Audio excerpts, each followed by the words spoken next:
老公答应陪6岁的弟弟逛游乐园，却中途抛下他，去陪资助长大的女高毕业旅行。女高还拍了 vlog 炫耀，配文：有大叔的陪伴，这毕业旅行也太刺激了。希望往后人生里的每一个重要时刻都有你相伴。视频里，一向古板无趣的老公和女高穿着情侣装，我这才知道老公丢下弟弟一个人在游乐场里。此刻音讯全无，我心急如焚，匆忙打去电话质问，他却对我破口大骂，游乐园什么时候不能去？可小林的毕业旅行只有这一次，他刚高考完，作为他的资助人，我必须带他好好放松一下。老公二话不说将我拉黑，转头陪着女高开启了旅游直播，镜头里两人亲昵的抱在一起，像是一对真正的情侣。我冷笑一声，转头就朝助理吩咐，立刻撤掉对沈家的所有注资，终止所有合作。把我的话放出去，谁敢跟沈家合作，就是跟我顾清瑶作对。随后，我将直播链接和截图挂在了公司官方账号上，配文细写，总裁老公把6岁的小舅子一个人丢在游乐园，自己却陪着女高3天2夜毕业旅行。这是资助吗？这是养了个小情人吧？我坐在监控器前，看画面里小轩的身影走出摄像范围之后就再也没出现，就连电话手表的信号也彻底消失的时候，我的浑身都凉透了。小轩从小跟我相依为命，从小豆丁被我照顾到如今活泼可爱的模样，一想到他要遭遇危险，我的心就如同刀割。我一边吩咐保镖扩大搜寻范围，势必要找出小轩的下落，一边怒砸10几万，让我刚发的动态瞬间就爆了。眼见着关注和讨论的人越来越多，我才忍着怒火，再次点进了孟依林的直播间。他这些年本就靠着写自助日记小火了一把，他亲昵的管沈恒叫大叔，上百万粉丝磕两人的 CP， 都说他是沈恒的童养媳。他才刚开播，就有10多万人涌进了直播间。孟依林小鸟依人，靠在沈恒的怀里。向来古板无趣的沈恒终于换下了西装，以往就算是我强硬要求他跟我穿配套的礼服，他都要拒绝，现在却心甘情愿和孟依林穿着他从前最看不上的粉色系情侣装。两人的目光交缠，暧昧的粉色泡泡飘满了屏幕，弹幕简直把羡慕嫉妒恨刷满了。小林运气也太好了吧，什么资助人，这分明就是霸总和他的小娇妻啊。大叔从小林10岁的时候就开始资助他了，这可是他亲手养大的玫瑰，怎么能不绽放在他的手里？妈呀，年上成熟大叔，年下元气甜妹，这是可以磕的吗？看见弹幕的话，孟依林坏心眼的钻进了沈恒的怀里，伸手点着他的胸口，尾音像是带了小钩子一般撩人。大叔，他们可都说我是你的小娇妻呢，你觉得呢？沈恒的手充满占有欲的放在孟依林的腰上，语气却故作正经。瞎说什么呢？你还是个小孩子呢，在我心里你就是我用心浇灌的玫瑰。还有，说过多少次别叫我大叔了，听起来和你的年龄差太多了。如果沈恒真的对孟依林清清白白，怎么可能在乎年龄上的差距？看见这对公然调情的狗男女，我真是恨不得自戳双目。但好在下一秒就有无数的人冲进了直播间，刚还被人惊呼好甜的互动，瞬间被一大批污言秽语顶替了。我靠，这就是顾总的老公吧？丢下6岁的小舅子不管，自己出来跟女高约会，男人真是月老玩的月花，当初不是还营销和顾总的神仙爱情吗？现在还不是出来包小三？家里红旗不倒，外面彩旗飘飘，都21世纪了，不会还想想奇人之福吧？要不要脸，都保3奔4的老男人了，还有脸对18岁的女高下手？恶评还在不断增加，屏蔽词越来越多，到后来弹幕里竟然只能看见一片星号。两人的神色彻底僵住，连忙想要解释，不是的，我们之间是清白的。只可惜根本不等他们说清楚，直播间就被人恶意举报封禁了。沈恒这才有时间看手机，自然也发现了我的那条动态，他顿时怒不可遏，当下就要吩咐助理撤掉热搜。只可惜他的对手是我。接到平台给我打来的电话，我冷笑一声，不管他们给多少，我都双倍给你，只要这个热搜挂满24个小时。沈恒自然比不过我财大气粗，不得不把我拉出黑名单。电话响起的一瞬间，我就接了起来。沈恒的怒骂声传来，顾清瑶，你疯了吗？你这么做对你有什么好处？你别忘了沈顾两家是姻亲，你这么做无异于也打了顾家的脸。识相的话，你就赶紧把热搜撤了，发公告澄清我和小林的清白。我现在根本顾不上管他们是否清白。我咬着牙，声音发沉，沈恒，我再问你最后一遍，小轩到底被你丢在哪了？他要是真有个三长两短，管你什么阴亲阳亲，我要你们沈家血债血偿。沈恒被我森冷的语气吓了一跳，这才想起小轩到现在还没有找到。他满是不耐烦道，我能把他丢在哪？游乐园就那么大，自己乱跑走丢了是他活该。我走的时候不是和他说了要在原地等我吗？他不听话，我有什么办法？你光跟我发脾气有什么用？还不赶紧处理我和小林的事情。小轩因为从小缺失父爱，总羡慕别人美满的家庭。沈恒的出现无异于填补了这个空缺，平时有什么好东西他都会最先送给沈恒，零花钱也都用来给沈恒买礼物了。就连生日愿望也是想让姐夫陪他逛次游乐园。可现在他最喜欢的姐夫嘴里却说出这种冷漠无情的话来。说不生气是假的，我几乎是对着电话那头怒吼。沈恒，你还有心吗？你让一个6岁的小孩子顶着大太阳等你6个小时，就因为你丢下小轩一个人，现在害他失踪了，你居然连一点关心都没有。孟依林在旁边听到了来龙去脉，忍不住委屈的开口，顾总，您别跟大叔生气，要怪都怪我吧，我是个孤儿，高考结束后能想到一起毕业旅行的人也只有大叔，对不起，都是我的错，早知道会这样，我就算一个人孤独的旅行也没关系的。沈恒立马护住了他，小林，你不用跟他道歉，这不是你的错。游乐园什么时候不能去？是顾轩闹着要在今天去玩，要怪也只能怪他不懂事。但你的毕业旅行却只有这一次，我怎么能错过呢？当初决定资助你的时候，我就向你发过誓，你可以把我当做你唯一的家人。要不是我也算这个故事里的半个主人公，我真要为这两人真挚的感情鼓掌。可小轩失踪的时间每过去1秒，在我心头炙烤的火焰就灼热1分。我压抑不住心头的暴虐，咬牙切齿。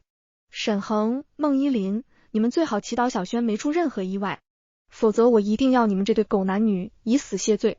话落，我不顾沈恒的叫骂声，挂断了电话，再次叫了一队保镖，决定亲自带他们去找小轩。在我一整天不眠不休的寻找小轩下落的时候，沈恒和孟依林却在享受毕业旅行。两人怕发 vlog 又被网友指责，只能一天发8条朋友圈炫耀。9宫格里的每一张照片都有两人紧靠在一起的身影，看着甜蜜又幸福。可我的手机里只有各个搜寻队发来的信息，报告顾总，这边也没找到小少爷。我捏紧了拳头，几乎心生绝望。就在这个时候，身边的助理却指向了游乐园出口处的草丛。顾总，那是小少爷吗？我猛地抬头，正看见趴在草丛里睡着的小轩，他又累又饿，一看见我就嚎啕大哭。姐姐，我以为再也见不到你了，是不是因为我不懂事，不够听话，所以姐夫才不要我了？我顿时心疼的无以复加，连忙送他回了老宅休息。平时无论沈恒怎么偏心孟依林，我都能看在联姻的份上对他睁一只眼闭一只眼。可小轩是我的底线，他千不该万不该伤到小轩。但我还没来得及找沈恒的麻烦，就接到了助理的电话。顾总，沈氏那边今天卡了我们3个合作，您看是怎么处理？我怎么可能看不出来，这是沈恒在给孟依林出气。正好这回新仇旧账一起算。我直奔沈恒的公司，可我才刚推开办公室的门，却发现桌前坐着的人是孟依林。他挑衅的看了我一眼，嘴里一副正宫做派。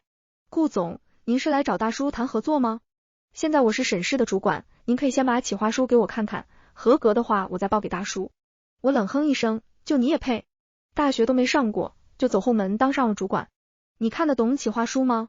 沈恒哄你2句，真把自己当根葱了，还大叔大叔，你是智力低下到不会正常叫人吗？我没什么耐心，再给你最后3分钟，把沈恒给我叫过来。沈恒听到声音，匆忙赶来，将孟依林护在身后，生怕我欺负了他。你是听说合作的事了吧？忘了告诉你，我这个人可是很护短的。小林是被我资助长大的，就相当于我的家人。你惹了他不高兴，我当然要拿你开涮。除非你公开向小林道歉，承认一切都是你造谣，否则以后别想在沈氏通过一个合作。我真是要气笑了。他把孟依林当家人，给他出气，那我这个跟他结婚7年的妻子算什么？我抬头愤恨地盯着沈恒。孟依林一个电话就能让你丢下小轩，害他险些失踪，现在又为了他卡故事的合作，还放话威胁我。沈恒，我是不是这段时间太给你脸了？让你真以为我好欺负？我抓起桌面上几张合同，当着沈恒的面撕了个粉碎。沈恒还没反应过来，孟依林就瞬间惨白了脸色。他诚惶诚恐地从座位上站起来，扑通一声跪在了我的身前。顾总，你有什么气就冲我来，打我骂我都可以。但这些合同是大叔，不，沈总，这都是沈总千辛万苦签下来的，您这么做就是浪费了他的心血。如果您是看不惯我的存在，我这就向您道歉。只要您和沈总能和好，我愿意回到大山里。说完，他竟朝着我咚咚咚磕起了响头。沈恒顿时满脸心疼地拦住了他，一把将他搂进了怀里，转头对着我怒目而视。顾清瑶，有你这么仗势欺人的吗？我就是看不惯你这种高高在上的样子，你以为你能比小林高贵到哪去？来人，还不快把这个擅闯总裁办公室的无关人员拖出去。几个保安立刻冲上来把我拖出办公室，丢在了沈氏的大门口。来来往往的人投来的目光都像刀一样戳在我的身上，我气得浑身发抖，手机都险些攥出裂痕。我咬牙切齿地给助理打去电话，吩咐立刻撤掉对沈家的所有注资，终止所有合作。把我的话放出去，谁敢跟沈家合作，就是跟我顾清瑶作对。沈恒之所以敢卡我合作，让我不痛快，是他认准了我们联姻7年，两家牵扯极深。我想报复他，顾氏也会有所损失，但他怎么也没想到我会把事情做得那么绝。当晚他的手机差点被打爆了，先是内定好的竞标告诉他合约对象换了人，又是几个老供应商突然宣布以后拒绝给沈家供货，才短短3天，沈家的股票就跌了1半多，亏损上亿。沈家本来就不是顾家的主要合作对象，现在就算划清了关系也没什么大影响，毕竟没了沈家，还有无数个家族上赶着要和顾家合作。沈恒这才知道他为了给孟依林出气，到底做了个多蠢的决定。他求爷爷告奶奶也拉不到新的合作，最后只能向我低了头。我回老宅的时候已经很晚了，可大厅里却灯火通明，隐约传来一阵欢声笑语的声音。沈恒一改往日的冷漠，此刻正笑容温柔，坐在地毯上陪小轩玩积木。一看见我，他就连忙站起身，尴尬道：你是不是不太想看见我？等我再陪小轩一会，我就立刻离开。之前的事是我的错，你也知道我们家是白手起家的，成立沈氏之前我也是山村里的孩子，所以我才对孟依林那么偏心，但我跟他真的是清白的，也不想让他破坏我们之间的感情。他面露祈求，我已经将孟依林送走了，你能不能看在小轩的面子上，再给我一次机会？小轩也飞扑过来抱住我，双眼亮晶晶的。姐姐，姐夫今天陪我玩了一整个下午哦，下次我不会再乱走了，姐姐你也原谅姐夫好不好？我看向沈恒，皱眉冷嗤，你居然好意思让小轩来帮你说情？当初你敢丢下他一个人，敢卡顾家的合作的时候，就该想到会有今天，这是对你的惩罚，谁来求情都没用，你走吧。但我话音刚落，小轩就仰头大哭了起来。姐姐，我不要你们吵架，姐姐不要让姐夫走。沈恒也抿着唇，满脸苦涩的看向我，就算你不原谅我也没关系，毕竟犯错的人是我。那你能给我一个补偿小轩的机会吗？之前都是我辜负了小轩的喜欢，眼见小轩的眼泪哭得跟小花猫一样，我实在没办法，最后只能叹一口气，蹲下身抱起了他，转头看向沈恒的眼神冰冷至极。这是最后一次，如果沈恒再做出任何可能伤害小轩的事情，我绝不会再心软，只会彻底斩断两家的联系，亲手送他下地狱。第二天，我就因为要见一个合作商，需要出国1周。离开之前，沈恒抱着小轩朝我挥手。上次走失之后，小轩好像就有点阴影，我来老宅陪他住吧，就不带他出门了。你放心，我一定会照顾好小轩的，绝不会再出现上次的意外。航班时间很紧，我只能交代2句，又吩咐管家必须盯紧点，这才匆匆出了门。虽然国内外昼夜颠倒，但管家还是每天都会事无巨细的向我汇报沈恒和小轩的事情。看见沈恒甚至考虑到小轩请假在家的学习问题，给他请了家教，我才稍稍放下心，全身心投入到了工作中。签完合同之后，合作商又热情的邀请我再多留几天，体会当地的风土人情，但我却摇摇头拒绝了，因为心里总是担心小轩的情况。我提前1天处理完了所有工作，当晚就买了回去的机票，想给他一个惊喜。可当我风尘仆仆出现在门口的时候，管家的脸色却倏地变了。我的心里骤然升起一丝不好的预感，连行李箱都顾不上提，3两步冲到了小轩的房间门口，里面正传来一阵小男孩的哭叫声。小轩哑着声音求救，姐夫，你快救救小轩，小轩好痛呀！这个姐姐真的好奇怪，我不要跟她玩游戏。随后响起的居然是孟依林的声音，小轩弟弟，别哭呀，姐姐做的可是会让你开心的事情哦，放松点，只要你试过一次，肯定会爱上的。男孩子只要尝过了女人的好，就再也不会忘了。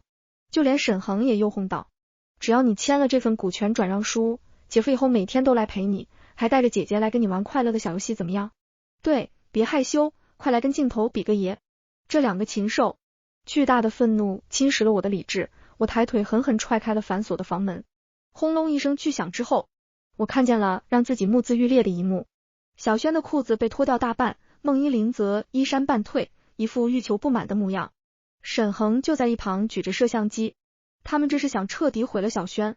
我再也压抑不住怒火，拿起桌上的台灯，就朝着孟依林头上砸了一下又一下，直到孟依林满脸是血，连呼吸都逐渐微弱了，我才把她像死狗一样丢到了沈恒身边。沈恒从没见过我这副模样，一时愣在了原地。我死死盯着他，语气阴冷，你就是这么照顾小轩的？就今天的事都够你们死10000遍。狗杂碎，等着离婚协议书和法院传票吧。听见离婚2个字，沈恒骤然白了脸色，他顾不上身边彻底昏死过去的孟依林，连忙拽住了我的衣角，声音里满是不可置信。离婚？不能离婚。青瑶，我们2家可是联姻，离婚不是你一个人就可以决定的事情，2家的长辈一定不会同意的。还有小轩。说到这，他猛地看向被我重新穿好衣服抱在怀里安慰的小轩。小轩，你说话啊，你不是最喜欢姐夫了吗？快跟姐姐说，你不希望姐姐和姐夫离婚啊。没想到他对小轩做了这种事，居然还好意思让小轩帮他说话。我狠狠甩开了他，眼里闪着怒火。你还要脸吗？为了骗小轩签下股权转让书，都能做出这种猪狗不如的事，现在还好意思让小轩替你求情？上次我就说过，那是我给你的最后一次机会，是你自己没把握住。现在我不光要跟你离婚，还要你和孟依林那个贱人生不如死。来人，把这2个畜生一路拖到警察局报警。我扬声，像当初他让人把我赶出沈氏集团一样，叫人来把他们拖了出去。沈恒尖锐的叫喊声逐渐消失，老宅里顿时安静了下来，只剩下小轩抱着我啜泣的声音。管家瑟瑟发抖躲在角落里，试图逃过一劫。但我怎么会忘记他呢？如果不是他谎报消息，我说不定就被彻底瞒过去了。我甚至不敢想，在我毫无察觉的6天里，小轩过的到底是什么样的日子。看他哭累了，在我怀里睡着了，我心里一片酸软。我抱他回了房间，叮嘱保姆看好他，随后走下楼，拿起茶几上的玻璃杯，一步步朝着管家走了过去。他拼了命的摇头，吓得鼻涕眼泪混了满脸，跪在地上不停的磕着头，却怕得连一句完整的话都说不出来。我干脆让保镖卸了他的下巴，把玻璃杯死死卡在了他的嘴里，咬紧了，看看掀碎的是玻璃杯还是你的牙齿。说着，我吩咐保镖对准他的脸侧狠狠砸下一拳。管家痛得闷哼一声，连忙想要求饶，但没我的吩咐，保镖不敢停下动作，一拳又一拳下去，管家都有点神志不清了，只能听见我反问，到底我是你的雇主，还是沈恒是你的雇主？你就这么喜欢钱是吗？就这么喜欢隐瞒是吗？既然你的嘴做不到诚实，以后就别用了。直到玻璃杯承受不住压力碎裂，玻璃碎片瞬间刺穿了管家的口腔，鲜血涌出，管家痛得浑身发抖，古怪又痛苦的求饶声在空荡的客厅里显得极为刺耳。我用手背拍了拍他的脸颊，自认为和善的冲他一笑，嘘，声音小点，小轩还在睡觉呢。等小轩休息好，稍微缓过神之后，我才带他去了警局。沈恒和孟依林已经被拘留一整晚了。孟依林醒过来的时候，脸已经肿成了馒头，牙齿掉了几颗，说起话来困难无比，只能含混不清的紧咬着不松口。我没有猥亵，什么叫猥亵？我那是在跟小轩玩游戏，你们能别这么下作吗？我一个女人能对他做什么？另一个能够自由说话的沈恒也始终沉默，无论警方怎么逼问，他都只重复着一句话，我要见顾清瑶，等见到了他，我会交代一切的，不然我什么都不会说的。我把怀里的小轩交给了一个面善的女警，让她去跟小轩聊聊，随后在得到允许之后走进了沈恒的审讯室。一看见我，他的眼神瞬间就亮了起来，挣扎着想要靠近我。清瑶，我能解释，这些事我都能解释，我只是想要小轩的那份股权而已，拿到之后我在故事就有了更多的发言权，沈家的困境也就可以被解决了。至于对小轩做那种事，都是孟依林提议的，他想用这个当做威胁你的把柄。我一时鬼迷心窍才答应了他。我真的知道错了，求你不要离婚。我连理都懒得理他，转头和警方确认笔录已经有了关键的信息，立刻就想转身离开。沈恒却嘶吼着叫住了我，顾清瑶，只要你不跟我离婚，我可以给你们提供孟依林猥亵小轩的证据，那个证据只有我知道在哪。如果你一定要跟我离婚，那就做好孟依林因为证据不足被轻拿轻放的准备。他这些话算是彻底挑起了我的怒火。我转头看向他狰狞又狼狈的面容，嗤笑一声，你是在威胁我吗？不，我只是不想跟你离婚而已。沈恒大叫，只要不离婚，我什么都愿意做。我实在不懂沈恒这种时候又装什么深情，忍不住反问，当初因为抗拒联姻对我爱答不理的人是你，后来资助了孟依林，在他高中的时候就和他出去厮混的人也是你，你现在有什么脸要我不离婚？沈恒眼眶通红，看起来像是快要哭了。他哽咽着质问我，难道最不在乎的人不是你吗？我除了得到跟你的婚姻，还得到了什么？你只把我当成可有可无的联姻对象，从不正眼看我。无论是我冷落你，还是找别的女人，你都不会吃醋。可我是你的老公啊，我只是想让你的眼里也有我，我有什么错？我真想不到会得到这样的答案。我是看沈恒对这段婚姻一副满不在乎的模样，才顺了他的心意，给他最大限度的自由。最后他却说只是希望我能在乎他。看着沈恒状若疯癫的模样，我轻轻摇摇头。你想要一段正常的婚姻，该做的是来跟我沟通，而不是通过伤害小轩的方式达成目的。一步错步步错，现在的一切都是你自作自受。就算你不提供证据也没关系，顾家有的是能力查清一切。沈恒这才意识到他的威胁和他最后的筹码，对我来说全都不值一提。他几乎是痛哭出声，卑微发问，到底我怎么做你才愿意再给我一次机会？我爱你啊，顾清瑶，为了你我什么都愿意做。我推门的动作不停，只在迈不出去的前一秒停顿片刻，转头看向了他。审讯室里还有警察，我那些恶毒的话都不能说出口，我只能笑着看向沈恒，用口型一个字一个字告诉他，那你就去死吧。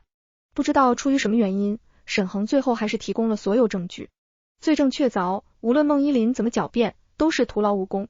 距离正式开庭还有半个月，沈恒有他父母的担保，正处于取保候审的状态。他来见过我一次，却因为我立刻拿出了签好字的离婚协议书而落荒而逃。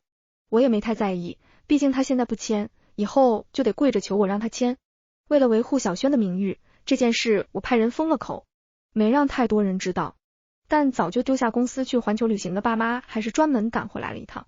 他们当初逆反了围着公司打转的生活，才生下小轩，就把他丢给了我。发生了这种事，他们才知道父母缺席的家庭对孩子的影响有多大。我妈为了陪小轩散心，母子俩带了几个保镖就出门玩了。我爸则叹了口气，有些愧疚地看着我。早知道会闹出这种事，当初就不该让你和沈家联姻。这些年苦了你了，一个人照顾小轩是不是很辛苦？我摇摇头，那时候我刚继承顾家，就算不跟沈家联姻，也会有张家、李家、陈家，对我来说没区别。更何况小轩很乖，如果不是想你们了，也不会那么依赖沈恒。他才6岁，就经历了这些，这次你们回来可以多陪陪他，沈家那边的事我来处理。我话音才刚落，门铃声就响了起来。门外的人不出所料是沈父沈母，两位年过半百的老人，大包小包提着赔礼和补品，脸上挂着讨好的笑容。我能对沈恒不留情面，但面对长辈却不行。我叹一口气，还是把他们请了进来。只是没想到沈恒竟也跟在两人身后来了。这才几天时间，他就几乎瘦脱了相，眼底青黑，两颊凹陷，哪还看得出从前英俊的模样。沈父沈母才刚走到客厅，不顾周围都看着的仆从，就扑通一声朝着我们跪了下来，满脸苦涩的开口，亲家公，是我们家小恒不懂事，害了青瑶和小轩。沈家破产倒闭是罪有应得，我们都认，但小恒对青瑶是真心的，能不能再给他一次机会？就一次，他如果再做出什么糊涂事，不用你们说，我们也会逼着他离婚。说到底还是来求和。沈恒甚至知道我是个尊重长辈的人，才带着他爸妈来给我施压。我沉下脸色，还没说话，我爸就气得叫骂出声，臭不要脸的东西，说什么呢？你儿子不光包小三给我女儿戴绿帽子，闹得人尽皆知，还差点给我儿子造成心理阴影。是我顾家太好说话了吗？让你们一次两次站在我们头上撒野，我这辈子最后悔的事就是答应了你们家的联姻，不想离婚就等着法院判决下来吧。我爸一脚踹倒了那些赔礼和补品，挥着胳膊赶人，滚，都滚！现在就给我拎着这些垃圾滚出我们顾家，别来碍我女儿的眼。客厅里乱成一团，我的手机铃声却在此刻突兀响起。我接起来，正听见我妈慌乱至极的声音：青瑶，不好了，小轩不见了！我像是被人兜头浇了盆冷水，浑身发抖，彻底愣在了原地。手机滑落在地，无意中碰到了免提键，顿时整个客厅都安静了下来，只回荡着我妈无助的声音：怎么办啊？小轩怎么会不见了呢？我握紧了拳头，指甲深嵌进肉里，疼痛终于勉强换回了我的神智。我想也不想就朝着门外跑去，却被人拽住了衣摆。我猛地回头，狠狠甩了沈恒一巴掌，眼里几乎要喷出火星来。滚开！我现在没空跟你谈那些情情爱爱的事情。小轩要是真因为你的耽搁出了事，我要了你的命。我的力道一点没收，沈恒被扇得倒退几步，他脸侧顿时就肿了起来，但他还是坚定的再次拦住了暴怒的我。我知道是谁动的手了，也猜出了他想去的地方，跟着我去找，总比像无头苍蝇一样乱找效率高。沈恒看着我，面带祈求：顾清瑶，最后一次了，你就相信我这一次好吗？我对他的话仍抱有怀疑态度，干脆和我爸兵分两路，他带着人先去找我妈问清事情经过，我则带上另一队保镖跟上了沈恒。他给的地址是一栋郊区的烂尾楼，我开车的时候他就坐在副驾驶的位置上，眼也不眨的盯着我看，好像这是最后能够好好跟我相处的时间了。沈恒猜的没错，小轩的确在这栋烂尾楼楼顶，绑架他的不是别人，正是用沈恒当初给他的钱交了保释金才能自由活动的孟依林。孟依林没想到我们会来得这么快，甚至还没布置好一切，眼神落在沈恒的身上，他一瞬间了然。我就知道是你，沈恒，你暴露我有什么好处吗？顾清瑶还不是不会多看你一眼，我们在一起的这段时间你难道不开心吗？为什么非得追着他一个人？他到底有什么好的？我知道顾清瑶最在乎他的弟弟，几次设计让你触到了他的底线，接下来难道不该是你们离婚，你好好跟我在一起吗？为什么你就是不愿意放下他？孟依林情绪激动，他在顾不上布置那些所谓的陷阱了，一手紧紧抓着小轩挡在身前，另一手拿着水果刀抵在小轩的脖子旁，他神色狰狞又扭曲，都不准过来，否则我就把他捅死扔下楼，保证他死的不能再死。小轩已经被吓呆了，脸色惨白，此时连哭都哭不出来，瑟瑟发抖的看向我：姐姐，闭嘴！孟依林大喊一声，不准叫他。一个两个，凭什么都那么喜欢顾清瑶？我当家教那一周，你不是很喜欢我吗？怎么现在还是想着向他求救？说着，他像是想到了什么，面带残忍的看向我。顾清瑶，你不是想救你弟弟吗？可以，你来跟他交换当人质。沈恒当下就要替我回绝，我却想也不想一口应了下来。可以，就拿我换小轩吧。在孟依林的要求之下，我卸掉了身上一切可能有危险性的东西，双手被绑在身后，一步一步向他慢慢靠近。孟依林死死盯着我，神色怨毒。他原本的目标就是我，但我的绑架难度远远高于小轩，他这才把主意打到了小轩的身上。眼见着我们之间的距离越来越近，孟依林根本掩饰不住自己的兴奋。在我离他只有一步之遥的时候，他突然笑出了声，以迅雷不及掩耳之势推开了小轩，捏紧手里的水果刀就朝我捅了过来，嘴里大喊：顾清瑶，去死吧！我常年健身，即便被绑住了双手，避开要害部位挨住这一刀也不算什么难事，但孟依林为了让我分神，刻意把小轩推向了天台边。我瞳孔骤缩，下意识想去救小轩，却有一道身影比我还快冲了上去。人在危急关头，往往会因为肾上腺素做出超越极限的行为。沈恒以我想不到的速度冲过去拉住了小轩，顺着力道把小轩甩回到了慢两步赶来的保镖怀里，但他自己却朝着楼外跌了下去。他下意识伸出手死死拽住了孟依林，求生的本能在此时达到了顶峰。孟依林满脸惊愕，下意识想要挣扎，甚至把刀尖调转方向刺向了身后，可沈恒即便痛到浑身发抖，也没有松开拽着他的手，而是像章鱼一样把四肢都紧紧缠在了孟依林的身上，带着他一同坠了下去。空气中只剩下孟依林凄厉的叫喊声，不，一切不过发生在瞬息之间，直至砰的一声闷响过后，又重归于平静。我怔愣在原地，直至保镖替我解开了手上的绳子。小轩也哭着扑到了我的怀里，我才猛地回神，大口大口地喘着气，发现自己此时竟连抱起小轩的力气都没有。好在爸妈赶来得及时，我把小轩交给了他们，自己一步步朝着沈恒和孟依林坠落的地方走去。10多层高的楼，摔下来不死也得变成残废，更别说两人摔下来的地方还竖着几根钢筋，此刻正从两人的胸腔处穿过，把他们死死钉在了一起。沈恒的意识已经模糊了，脸上身上全都是血，看见我走过来，他很费力的眨眨眼，确定了这似乎不是错觉。他满脸都是贪恋，嘴唇颤抖，嗓子里发出的声音因为混了血沫而含糊不清。我费了很大的力气才听到他是在问，可以原谅我吗？见我不说话，沈恒眼里的光逐渐暗淡下去，但还是撑着最后一口气，想向我要一个承诺，如果可以重来一次。只可惜他最后的话也没能说完，眼神就彻底涣散了。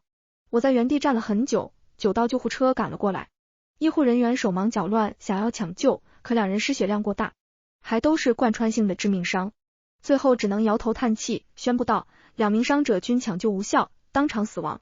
这对沈父沈母来说无疑是个噩耗，2位老人顿时跪倒在地上，泣不成声。报应，都是报应啊！